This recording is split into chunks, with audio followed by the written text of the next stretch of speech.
Ryan Osborne here at WFAA with Robert Earl Keen, the great Texas singer-songwriter, ahead of his show at Billy Bob's Texas in Fort Worth on June 27th. Robert, thank you for joining us today. You released Western Chill around this time last year. What's it been like touring with that album? It's got a real laid-back feeling. What's life been like lately on tour with that and supporting that album? And what's kind of been the reception and feedback you've gotten to? Well, we get really good feedback. That's a band inclusive record that we made. Started off in COVID, and it's been a real interesting adventure with Western Chill. So finally, when we got it out there in the world, especially digitally, so people could hear it, the response is really great because I'm able to like pass it over to the other guys that contributed to the record. They're all in the band, and so it gives us a little bit more variety. A couple of the songs that those guys wrote are just fantastic songs. So we get great response for those things, and as you go along and you've made as many records and written as many songs as I have, it just allows you to broaden your scope as far as like your presentation on stage, and so you feel, for me, it makes me feel very comfortable that I have that space, that sonic space where it does have that laid back feel. So if we go into a situation where that works really well, we can lean on it real heavily. If it's like some festival where it's outdoors and it's loud, we can go loud on some other songs.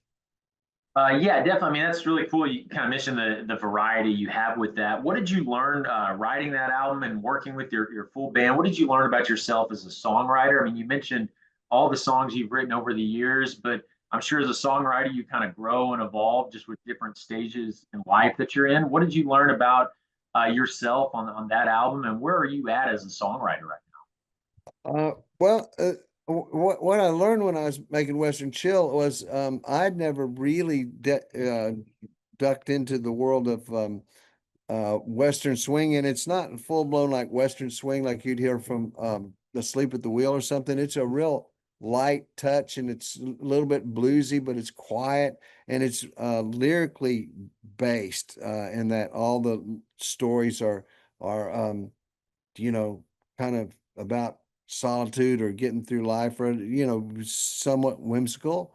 And what I learned there was, um I wished I'd kind of gotten into that kind of music a little earlier in life. I always enjoyed it, but I never did work on playing it and using it as a palette to write songs. And I found that it's a real easy, fun, light way to write songs, because it it's a bit it's a bit broader in its scope, and as far as like um and being able to, like I say, have some direction about what you are as a person, and at the same time, use kind of some whimsical observations about what the world is like to you. So, really, really did like that. And if I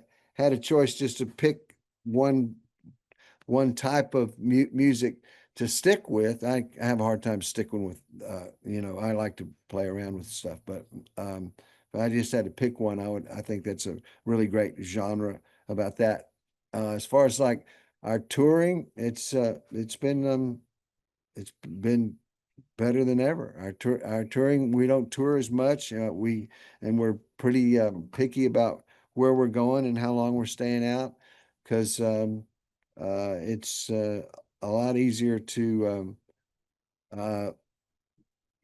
find places to play these days for me, because I'm not scraping the bottom of the barrel to just fill in dates. I'm just trying to do the dates that I'd like to do.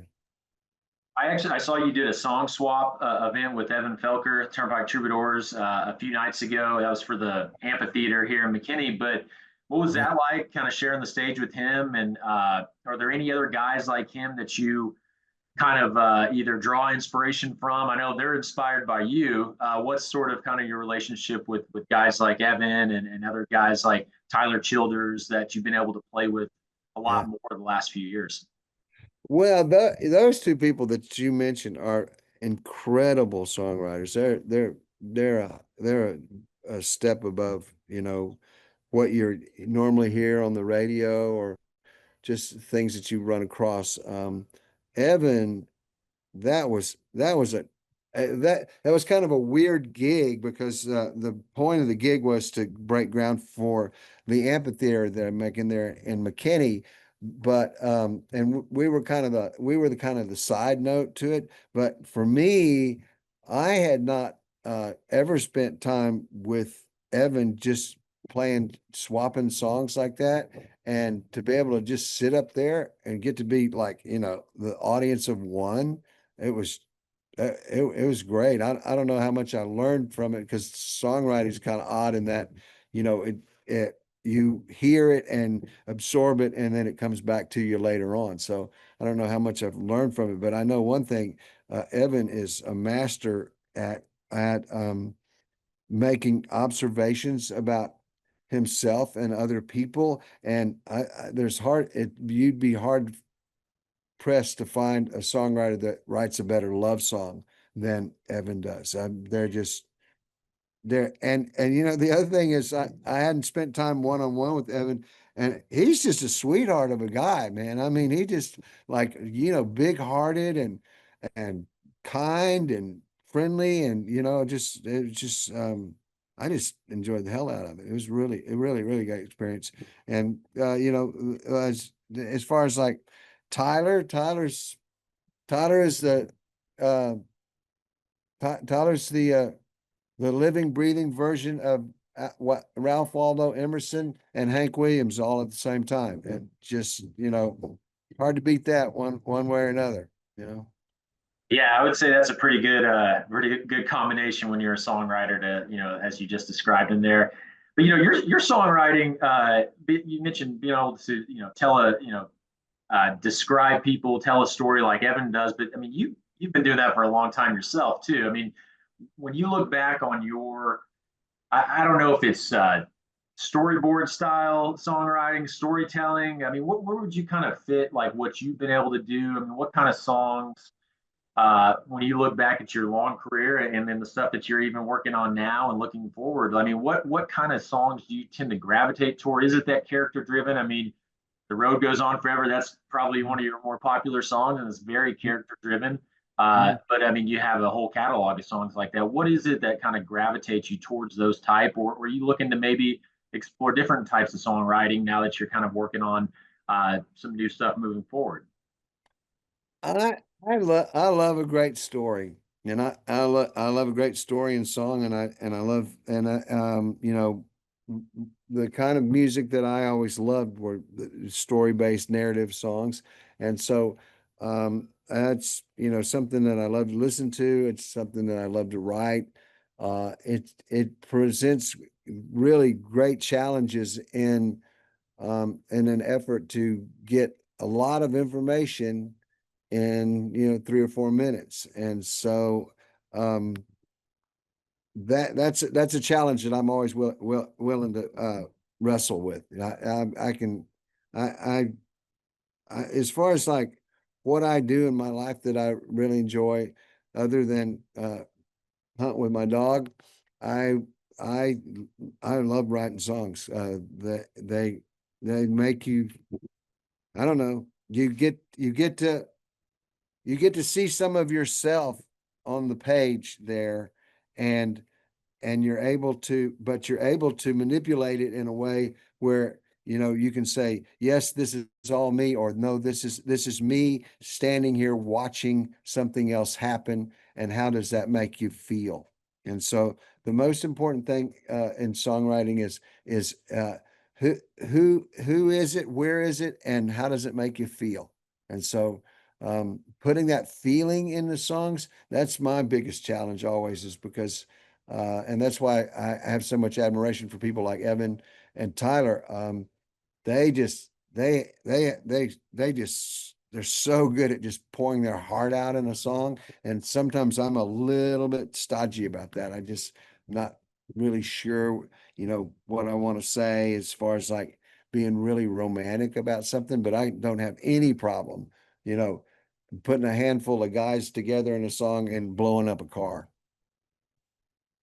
Yeah, that's a good point. I mean, I do. It does. I could totally see you writing a song just about that. So, Yeah. you got the Billy Bob show coming up in Fort Worth. That's obviously a very legendary venue. But I wanted to ask you, uh, here in Dallas, we have Sons of Herman Hall, where you recorded your live album, I believe, in '88. And I Yeah. have to say, I think my favorite song of yours is that live version of the Front Porch Song. Yeah. And it's a great song. I love the song, and your landlord, Jack Boyette, I think was the name of the landlord. Right. But the stories you tell within that song, with each live version that you do, can you Mhm. kind of put yourself back in two places, I guess. One, when you wrote that song, I've heard kind of the backstory off and on, but the writing of that song, but also when you're telling these stories in a live version within the song, where does that come from? I mean, I know you're kind of telling kind of intricacies of the song within it, but it seems like the version of those stories sort of change a little bit with each Mhm. time. Can you kind of just put yourself back in how that song came together and how you play it live, and what makes it unique each time? Yeah, well, it's really a hyperbole that the song is. So, when I wrote it, I'm sitting on this, porch and just kind of looking out and just stream in a stream of consciousness way. I'm saying, what all this porch means to me and how it makes me feel. As far as like using it as a performance piece. I don't know exactly how that happened, Ryan, but I just started, feeling like there's a space there for something else to take place. So I just started riffing on almost anything that was coming to my mind. And for years, I've tried to make sure that I didn't tell the same story all the time. I just wanted to just be right there in the moment and talk about something that I was thinking. And in general, I don't know, it's one of the magic things about performance.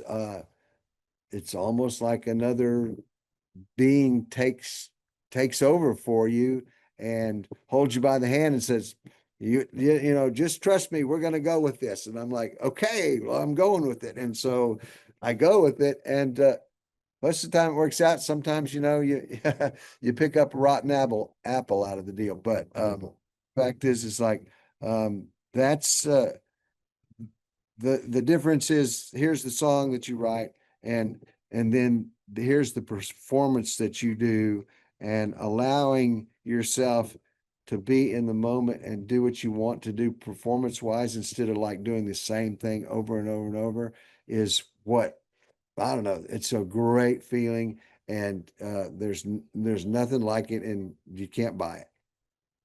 Yeah, there's the live album version of that, and then a couple other versions. There's one version I think I heard. I don't know if it was a recording someone had posted to YouTube. You had mentioned something about going into a hardware store. I've tried to find that version of it for, I mean, literally years. I've tried to remember, and I don't know if you do you remember when that, or is that just one of I, many? I think I think it was like every once in a while I used to throw in an Aggie joke Yeah, about. that's what it was. It was related to the Aggies for sure. So, Yeah, so I like tell maybe two or three Aggie jokes that I knew right in the middle of the song, and like I said again, I'm just out there on that thin ice, just trying to like hope that it doesn't break through and throw me in the cold water. So, uh, just and so that that was that one. I didn't even remember. I knew the joke. I just started telling the joke, and it was there for me. I was like, all right, this is cool. So, man, yeah, so if you want to know the joke is this: the guy, an Aggie goes into a hardware store and he says, "I'd like a pair of maroon shoes. I need some maroon boots. I mean socks and maroon shirt, maroon pants, maroon belt." And the guy goes, "You must be an Aggie." He goes, "Yeah. What? How did you know?" He says, "Well, because you're in the hardware department." So that was the deal of this, songs. So it's, you know, lots of stuff like that. Well, it's funny how that something like that sticks with, someone listening to it over the years. So that's pretty good. Mhm. I know you're on a schedule, so I'll get you going here in a second. But I do want to ask one thing. This may be a little random, but it's something I've kind of picked up listening to your music over the years, and really from the front porch song is what it always sticks with me. But Mhm. your ability, and I don't know if it's intentional or something you've even noticed, but your ability to write about food in songs. I mean, is that Yeah. something that is that just part of these stories, and people are gonna eat during a something that they're happening, but your ability, I mean, Furnace Fan was another Mhm. one. I think you had Yeah. Wings from Buffalo. I mean, the way that kind of you work Yeah. that in there, is there something about writing about food that you have kind of latched onto, or is it just part of what you've been doing? I I think it's just part of what I've been doing, Ryan. You know, I mean, you know, it's an everyday experience for all of us. I think we can all relate to enjoying food in one way or another, and it is definitely has it's definitely a tool to connect with the audience. I don't do it really intentionally, but I do know that makes it, you know, it picks people's interest up. You know, it piques their interest. So um, I just like to throw it in there just to, like, kind of feel like we're all putting our pants on one leg at a time. Well, that's a good way to put it. And then just last question here. What's the next 5 years hold for you? I know uh, that you may have another album in the works potentially. What does the next few years hold for you? And also, where do you see yourself kind of fitting into this Americana scene? I mean, I know the Americana, Texas country, Red Dirt, it all sort of can blend together, but it does seem like the independent music is in a pretty good spot right now. Where do you kind of see yourself fitting into it? Yeah, you're right. It's a great spot. We do this podcast. We've been doing it for 6 years, called Americana Podcast, and we talk to primarily songwriters. This year, we've revamped the format, and we're talking to food people, and we're talking to fashion people, and we're going to be talking to some movie directors and novelists and things like that. And so, like, for instance, we just went to Santa Fe and did a podcast with Joe Harvey and Terry Allen, and both of those are just forces in of nature in the world of art, because they've done everything from writing plays to songs to he's internationally famous as a sculptor, and made lots and lots of records. So uh, we in the world of Americana, um, I'm I'm washed in the blood of Americana. That's exactly what I am. So I think that as far as what I want to do, I want to put out this record, and I'd like to continue with this podcast that I do, because it's turned out to be we held on to it through thick and thin, and now it's really blossoming. Like you say, Americana's in a really good place these days. A lot of Americana artists are actually doing better in the touring world than mainstream country artists are. So it's exploding. So I'm happy to be part of it. I'm glad that I was on board, years ago when Americana started out, and just uh, I'm gonna ride that horse till it falls down.